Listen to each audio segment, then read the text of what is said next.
Nigerians in the diaspora, particularly those in the United States of America, have realized the American dream as well as the Nigerian dream. Dr. Yetunde Odugbeson Omede, a first-generation Nigerian American, will be telling us how these dreams have been fulfilled through brain drain to brain gain and more recently brain circulation. And part 2 of our New Year's messages from our diasporas continue as we prepare for the elections.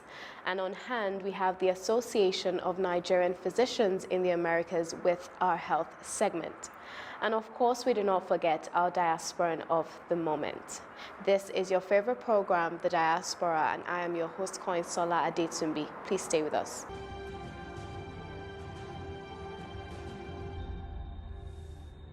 Welcome back. Dr. Yetunde Odugbeson Omede, in her keynote address as a recipient award at the Newark City Hall, New Jersey, says Nigeria has a global human capital waiting to explode. Take a listen. Nigerians in the diaspora all over the world have been able to be the ambassadors of Nigeria. We have been able to represent the country in tumultuous times. We have been able to rewrite and change some of the narratives that have come out of Nigeria. We answered the call of duty that said in our first national anthem on October 1st, 1960, there was a part that said, "No matter the tribe or tongue, in brotherhood we stand."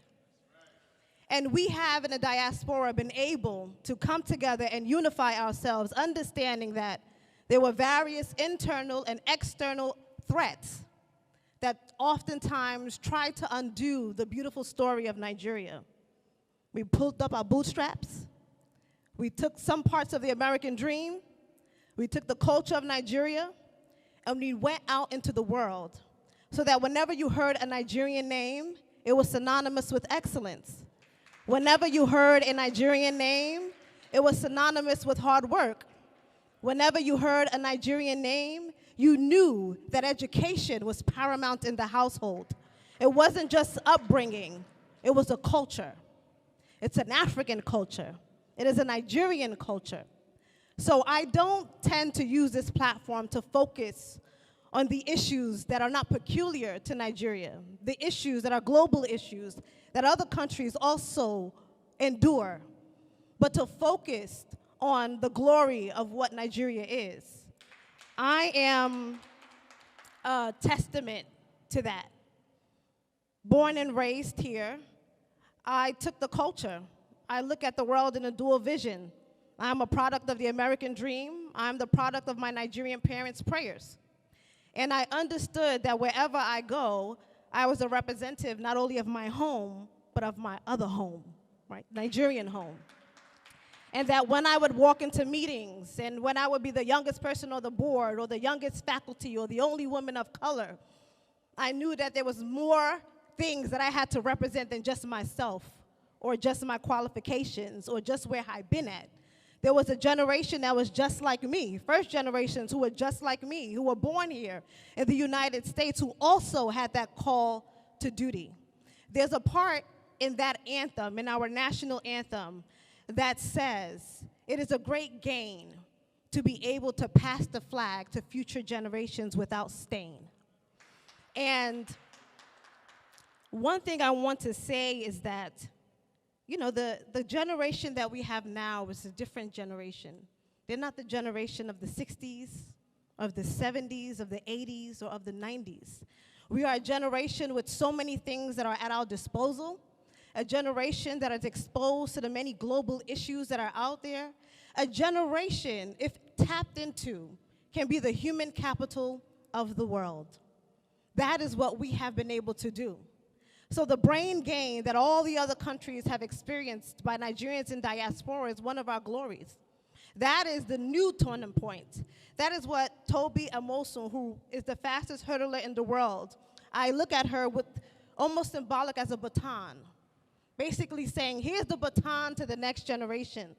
How will you rewrite the new future? How will you patch or make things or be the bridge back home? How will you be able to change some of the global narratives that are there? Any issues that the country face, I always say they're not peculiar to Nigeria. They're not the only story of Nigeria. Chimamanda Adichie said, always beware of the danger of a single story. The ability to pick up your phone and only hear negative news.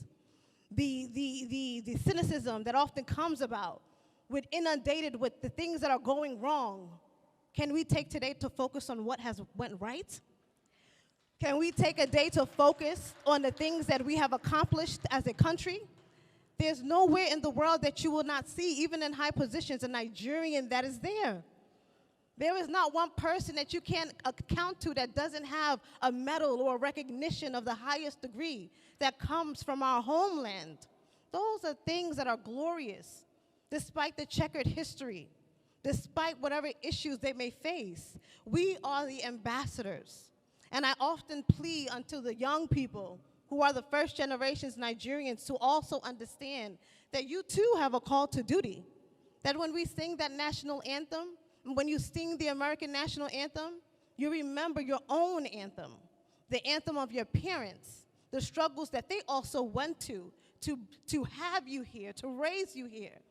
Now you are afforded with this exposure, with the opportunity, and what will you do with it? Our accomplishments are not just our own. We have a responsibility to ensure that the next generation is trained to be the leaders that we need. Many thanks, Dr. Yetunde. You are indeed our #1 ambassador. Now, as the general election approaches, Nigerians in the diaspora are not going to vote as they have not been accorded voting rights. Please take a listen to their messages. Happy New Year to our chairman, NITCOM, and to everyone. Thank you very much for this opportunity, NITCOM TV. Last year, the chapter had a very good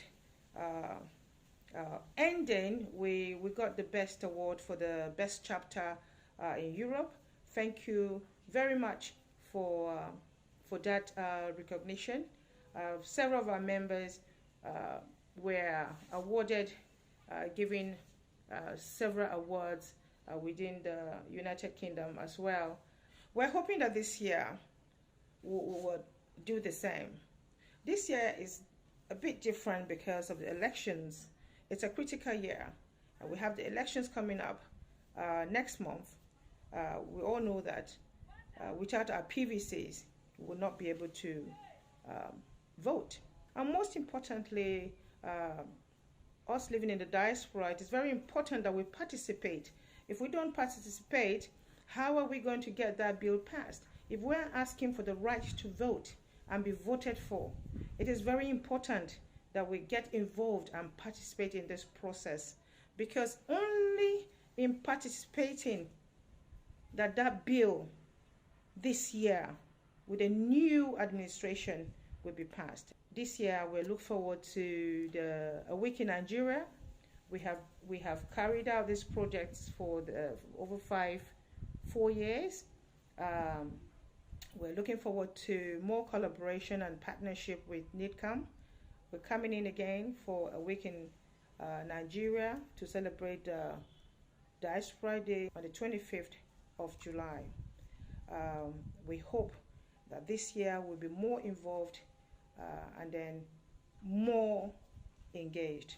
We look forward to a free and fair, transparent elections. My message to fellow Nigerians in 2023 is to encourage all of us to help continue and strengthen democracy.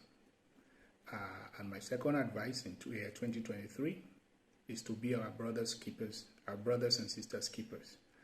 Because if we don't do it, nobody else will do it. And my third advice is for all of us Nigerians to find a way. I know it is difficult during these harsh economic times to eschew corruption. Corruption in all forms. May it be, nepotism.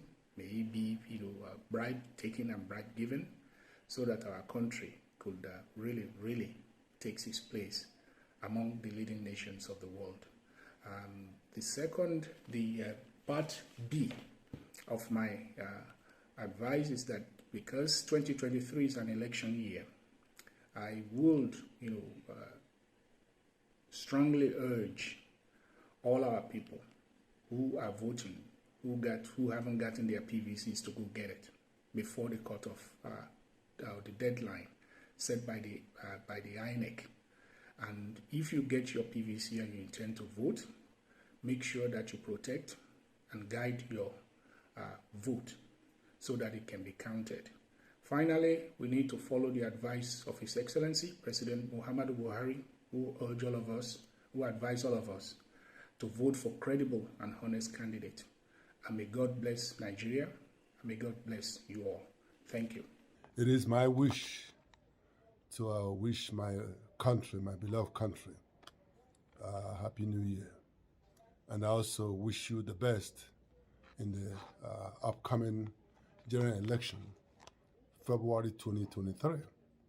Again, as I've always said, that the Malaysia developed, India developed by the strength of their diaspora, and Nigeria is blessed by such strength and should be leveraged. It is quite unfortunate that we're not going to be voting from the diaspora at this time. It is my will and my belief that we will be voting next time around. Nigeria is my country, and everywhere we go, the home is the best. And I want you people to make that home the best, so that we, the diasporas, can begin to come back home and bring the much needed development. Again, I'll be voting. Come February, I'll be voting. And here's my PVC card that I'll be voting. I made an effort to come back home and register, and I'll also participate in the electoral process. It's a good thing. May God bless us. May God bless Nigeria. Greetings, my fellow citizens, and a Happy New Year. Thank God we are able to make it to the year 2023. Not every citizen you saw in the year 2022 survived to see the year 2023. So it's something to be grateful to the Almighty. This year, 2023, is a year that is pregnant with so much promises for our nation. This is a year we have to make sure we go to the polls to elect the right people who will manage the economy of our great nation. Happy, Happy New Year 2023. You can only make it happy if you do the right thing. Thank you and God bless. I want to wish you and your family the best of 2023, which I believe you're already having by now. I also want to use this opportunity to say a very big thank you to all the Nigerians, especially the youth, who has been giving in their time to make sure the upcoming election goes in very smooth proceedings and very effectively. I want to use this season to wish you all a happy new year. I know it has not been easy for all of us, both home and abroad, but we thank God we all survive it. And quickly, I want to use this moment to employ all of you back at home to make sure you go get your PVC and vote. Not only vote, but vote the right people. It is a pity those of us abroad can't vote now, and that is why we're taking our time to encourage you guys to make sure you go vote. Vote and vote the right people. Here is wishing every Nigerian a happy, prosperous new year. May God continue to bless the Federal Republic of Nigeria. Thank you all for your goodwill messages. Now let's take a quick break with Boy Alinko leading. Not so fast. Look, I'm tired. I want to check out of this country for greener pastures. Just calm down for a moment. Please sit down. Do you have a job where you're going to? No, but someone is arranging, Listen, Alinko. Checking out of this country without proper planning means one thing. Unimaginable begin. Eh? You know, I've been in the diaspora but legitimately doing great things at home and abroad. As I've been saying, without the proper footing abroad, the risk is not worth it. Listen, Alinko, it's better to be home than be trapped abroad or even end up in prison.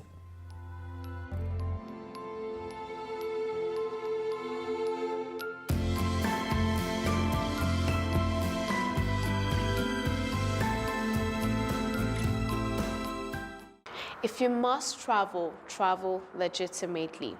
Ambassador Obinna Onowu, Nigeria's ambassador to the Kingdom of Belgium and head of delegation to the European Union and Organization of African, Caribbean and Pacific States, OACPS, on Wednesday deposited Nigeria's instrument of accession to the revised Georgetown Agreement of the OACPS.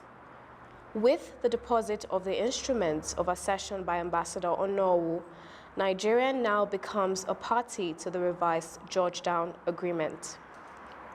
The organization, OACPS, is a grouping of 79 African, Caribbean, and Pacific countries with a special relationship with the European Union. Its main purpose is to support the sustainable development of its member states through development cooperation, South-South, North-South, and triangular partnerships. Nigeria, a major contributor to the budget of OACPS, and the organization recognizes the potential of the diaspora to promote inclusive development and structural social change in OACPS member states, hence the interest of both sides in the effective and sustainable engagement of OACPS diaspora.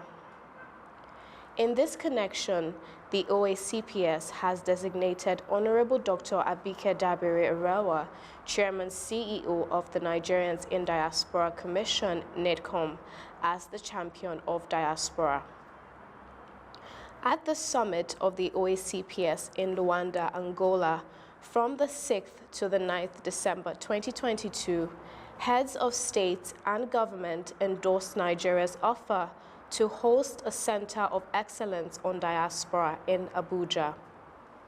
The federal government of Nigeria is also collaborating with the Secretariat of the OACPS to organize an international conference on diaspora in Abuja this year.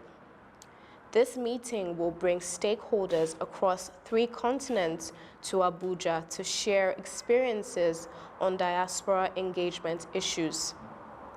The African, Caribbean, and Pacific States, ACP, now OACPS, was established on 6th June 1975 under the instrument of the Georgetown Agreement. The agreement was revised on the 1st of April 2020 to effect the transformation of ACP into the OACPS on 5th of April 2020. It could be recalled that the OACPS delegation, facilitated by Ambassador Obinna Onowu, visited Nigeria and had far-reaching conversations with the Nigerians in Diaspora Commission, NIDCOM, in Abuja. Today, Nigeria becomes a party to the revised Georgetown Agreement. Now to our health segment with our ANPA doctor. Enjoy the health talk. So sickle cell disease is an inherited blood cell disorder, specifically red blood cell. So in your body, you have white blood cells to help prevent infection. You have platelets to help prevent injury, to help you to heal. And then you have red blood cells, which supply oxygen throughout your body. And a person without sickle cell disease, their red blood cells are perfectly round and flexible, so they can move through the body without any issues. A person with sickle cell disease, the red blood cells are sickled or crescent shaped, given the name of the disease, and they have problems traveling through different sizes or different blood vessels, so different sizes. So it can really impact your major organs. It can cause problems involving swelling in the lower extremities and the hands. It can cause organ damage to your kidneys, it can cause stroke, it can cause heart disease. So it makes a major impact, especially people with ethnic connections to Africa, the Middle East, the Mediterranean basin, and India. How is sickle cell disease diagnosed? It's really easy to diagnose. It's a simple blood test. It can be done at a lab or even at a point of care center. In more developed countries like the United States, we do screenings on newborn babies as part of the state's newborn screenings program. That way you can identify a person or a baby with sickle cell disease right within a few days of life, even within a week maximum. In other parts of the world, particularly Nigeria, I've heard there's certain hurdles in terms of trying to get a program that can do the same thing and get the same results. What are some health interventions used to treat sickle cell disease? So initially, especially if you identify a baby within a few days of life, the easiest intervention is giving penicillin, which is an antibiotic geared toward preventing infections. When you have sickle cell disease, you're predisposed or vulnerable to certain bacteria that's in the community. Things like strep, things like staph, those can predispose a person with sickle cell disease to very serious problems and hospitalizations. The other things we try to do is give immunizations to help prevent those types of infections. More heroically, there's blood transfusions. So remember, the disease hinges around those bad red blood cells. A blood transfusion from a healthy person into a person with sickle cell disease can help alleviate their symptoms. And finally, probably the most heroic is bone marrow transfer or bone marrow transplant. Basically, it kind of just resets the blueprint of how your body produces red blood cells. Many thanks, ANPA. And now over to our diasporan of the moment. Our diaspora of the moment is Ademilola Lola Odujiri. Lola is a British-born Nigerian aircraft pilot who was born in South London and moved to Nigeria at a young age. When he was 20 years old, he qualified for his private pilot license, PPL, in 19 days. Lola was trained in the UK and the United States, flying for Arik Air for 5 years before working for Air Djibouti. Since earning his commercial license in 2011, Lola has logged over 4,000 hours as a commercial Boeing 737 pilot. Ademilola completed his one-man, one-plane expedition on March 29, 2017. In completing his journey, he became the first African and the 9th British pilot to fly around the world solo. He is one of only 117 people in the world to have achieved this. More people have currently flown into space than have flown around the world solo. The flight was part of Project Transcend, a foundation that aims to inspire young people in order to achieve their goals regardless of their personal circumstances. At age 38, he began his journey, which he has been planning since 2014. He flew for 9 months, stopping in more than 15 countries on 5 continents. Lola flew from Washington to Canada via John F. Kennedy International Airport, then to Iceland, Scotland, England, Valencia, Malta, Egypt, Djibouti, Oman, Pakistan, Bangladesh, and Thailand. In 2017, he became the first African pilot in history to fly solo around the world. Congratulations, Lola. We celebrate you as our diaspora of the moment. Many thanks for your time with us on today's episode of The Diaspora. The year is still new, so Happy New Year. And I remain your host, Koinsola Adetumbi. See you same time next week. Bye for now.